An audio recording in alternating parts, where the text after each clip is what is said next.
Salut la Pragma-Team. Alors j'ai eu une question récemment dans les commentaires qui est somme toute intéressante, puisque on me disait ouais, tu veux un micro-tracteur avec un rotovator, tu vas tuer ta vie du sol. Alors il y a toujours ce débat, moi ça me surprend qu'on ait encore ce débat de est-ce que ça tue, est-ce que ça tue pas. Ça dépend, encore une fois ça dépend d'où tu pars. Petit rappel, je suis en train de mettre en ligne les vidéos de rétrospective pour vous montrer d'où on part. Donc le rotovator, ce n'est pas un mixeur, hein, c'est pas un mixeur, tu peux régler la vitesse, hein, c'est pas un truc que tu mets dedans, ça va te faire de la poudre. Non, c'est pas comme ça que ça marche. C'est comme si tu bêchais ton sol, si tu vas aller par là. D'accord, c'est mécanique, mais c'est pas parce que c'est mécanique que c'est mauvais. Surtout suivant ton sol. Alors, je te dis pas que le rotovator il faut le passer tous les ans, c'est pas ça que je suis en train de te dire. Ce que je te dis c'est il faut comprendre ce qui se passe dans ton sol. Alors ici on utilise plutôt une motobineuse. Parce que on a des petits modules de 60 mètres carrés, donc tu vois quand tu as 3 modules de 60 mètres carrés à faire, ça te fait 180 mètres carrés, tu le fais à la motobineuse, tu n'as pas besoin d'un tracteur pour ça, et tu n'as pas besoin d'un rotovator pour ça, et ça marche très bien, surtout qu'ici on a beaucoup de pierres à extraire, donc ça vaut mieux qu'on aille un peu plus profond, qu'on attrape les pierres, qu'on les remonte et qu'on les sorte d'en dessous pour avoir ensuite des bons développements racinaires, notamment au niveau des carottes, hein. Mais alors pourquoi le rotovator est intéressant dans notre contexte? Parce que c'était une question qui m'était posée. Oui, mais tu utilises un rotovator, tu vas tuer ta vie. En fait, c'est ce que je suis en train de dire, c'est qu'on est en train de poster les rétrospectives, hein, de quand on a découvert ce terrain. On est sur un sol hydromorphe avec beaucoup de caillasses. Tu vois encore toutes les caillasses qui sont là-bas. Toc, je vais t'agrandir, tu vas voir. Tu vois tout ça là? Ça sort du sol, ça, d'accord? On en est à plus de 30 mètres cubes extraits à la main du sol de caillasses. Donc on est sur un sol hydromorphe, blindé de caillasses et hyper tassé. Il n'a servi que de pâture pendant des années, jusqu'au moment où ils en ont eu marre de s'en servir de pâture parce que les vaches s'enfonçaient jusqu'à mi-jambe. Voilà ce que c'était mon sol. Donc tu es sur un sol anaérobie, hein, qui est complètement étouffé, complètement engorgé. Tu prends ta terre, elle pue parce que pas de vie du sol. Première chose à faire quand tu arrives sur un sol comme ça, c'est tu attends que ça sèche et tu le retournes entièrement. Ah merde, ah ça va pas dans les préceptes de ce qu'on vous apprend ça. Ouais ben ça va tuer la vie du sol. Ben non. Oui, moi j'écoute Damien Descartes. Damien Descartes il a dit que toucher à son sol, c'était casser la maison des petits insectes et des petits animaux qui sont dedans. Tu es sur un sol anaérobie, ils n'ont pas de maison pour le moment. Il n'y a pas la maison. Donc il faut la fabriquer cette maison, d'accord? Et comment tu la fabriques? Eh bien, en accueillant la vie aérobie. Donc pour accueillir la vie aérobie, il faut ramener de l'air dans ton sol. Et l'air dans ton sol, bah, tu la ramènes en aérant ton sol.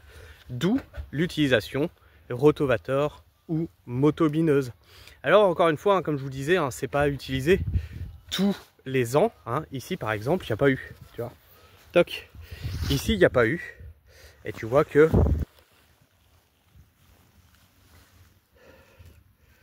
le sol n'est pas dégueulasse. D'accord? Il faut comprendre ce qui se passe réellement dans ton sol et à quel moment tu vas devoir peut-être repasser cet outil-là. Alors il y a des techniques pour ne pas avoir à le repasser trop régulièrement. Tu mets de la matière organique, tu mets du compost, tu mets du terreau, tu mets surtout du compost, hein. Le terreau ça coûte un petit peu cher pour ça.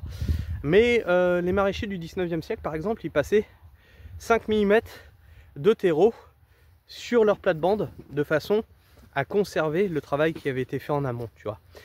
Tu peux y ajouter de la paille. La paille, je suis pas trop fan parce que ça reste la litière des animaux, donc de la paille souillée. Notamment, bah, nous on a les lapins, les poules.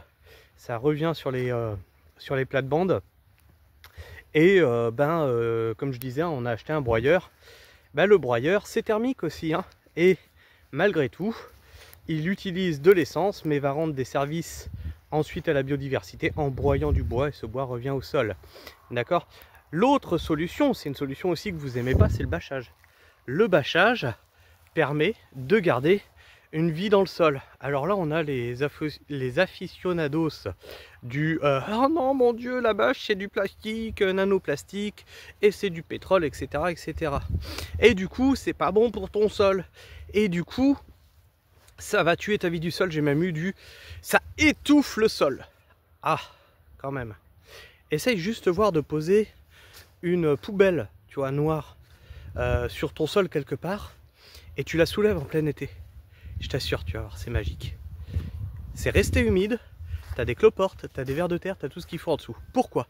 Parce que ta bâche garde à l'abri des rayons du soleil le sol. Elle va garder à l'abri des UV ton sol. Elle va conserver une humidité en dessous. Et du coup, qu'est-ce que tu as?